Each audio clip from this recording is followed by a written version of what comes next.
হে আমার রব, আপনি আমায় যতটুকু ভালোবাসেন, আমি হয়তো কখনোই আপনাকে ততটা ভালোবাসতে পারবো না। তবে যতটুকু ভালোবাসি, ততটুকুর বিনিময়ে না হয় আপনি আমাকে ক্ষমা করে দিন। আমি তো অতি সাধারণ আপনার ভালোবাসার কাছে, আপনার ক্ষমার কাছে, আপনার দয়ার কাছে।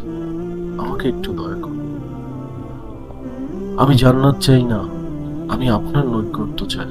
আমি আপনাকেই চাই। আমি আপনাকে এমনভাবে ভালোবাসতে চাই, যেভাবে ভালোবাসলে আপনি আমার উপর সন্তুষ্ট হয়ে যান। আমি জানি আপনার রহমত ব্যতীত আপনাকে পরিপূর্ণ ভালোবাসা সম্ভব নয়।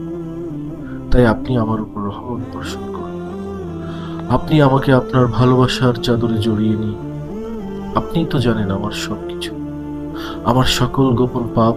পৃথিবীর কেউ না জানে আমার সকল অন্যায়, আমার নিজের নফসের উপর করা জুলুম।